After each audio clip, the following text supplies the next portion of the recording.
Assalamualaikum warahmatullahi wabarakatuh. Di sini kami akan membahas sebuah software development model yaitu Extreme Programming yang dibawakan oleh kelompok 14.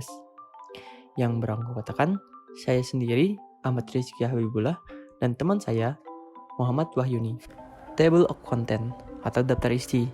Di sini untuk pertama kita akan mengenalkan tahap, yang kedua kelebihan, yang ketiga kelemahan, dan keempat kapan menggunakan model pengembangan tersebut. Tahap-tahap Extreme Programming yang kami dapatkan dari jurnal yang kami ambil ialah yang pertama, exploration, yang kedua, planning, yang ketiga, iteration to release, yang keempat, productionizing, yang kelima, maintenance, dan keenam adalah death. Exploration.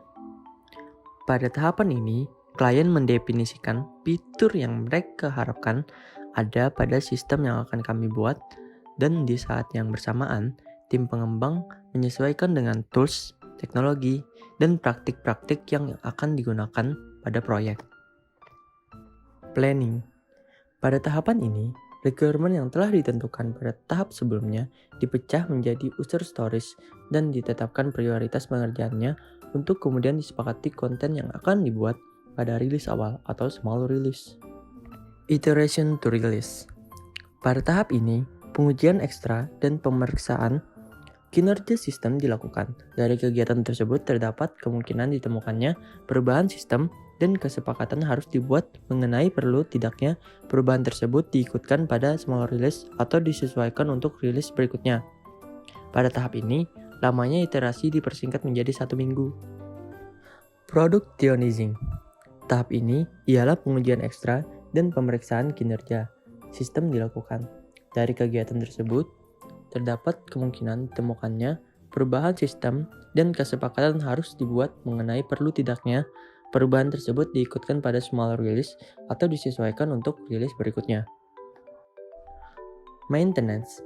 Pada tahap ini telah dilakukan rilis sistem untuk digunakan oleh pengguna. Sistem harus tetap berjalan dan pada saat yang bersamaan dihasilkan iterasi baru. Untuk dapat melakukan hal itu, maka diperlukan support text dari pihak klien sehingga dapat menghambat kecepatan pengembangan atau diperlukan menambah anggota baru ke tim. Dan yang terakhir itu ada death atau final. Ketika seluruh requirement pelanggan telah dipenuhi baik yang berkaitan dengan kinerja maupun kehandalan sistem, maka tahapan ini tercapai.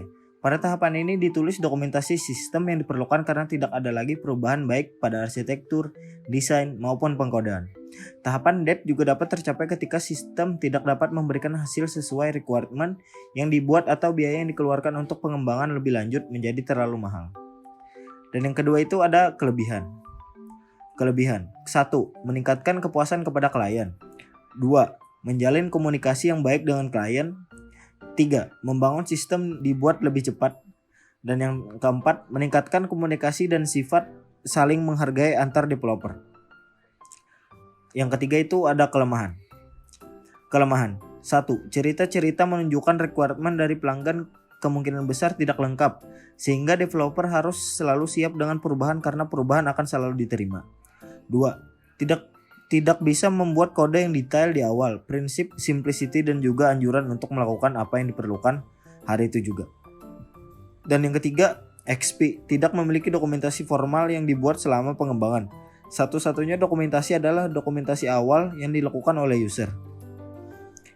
Keempat, kapan kita menggunakan model pengembangan? Extreme Programming tepat untuk dipergunakan untuk membuat program yang 1. Membutuhkan perubahan yang cepat, misalnya game mobile. 2. Proyek berisiko tinggi dengan tantangan yang berat. 3. Tim programmer sedikit, yaitu sekitar 2-10 orang saja. Dan yang keempat, adanya permintaan dari pelanggan secara langsung. Dan berikut adalah sumber atau source dan jurnalnya. Mungkin begitu saja presentasi yang dapat kami sampaikan. Selebihnya mohon maaf. Wabillahi taufiq wal hidayah. Wassalamualaikum warahmatullahi wabarakatuh.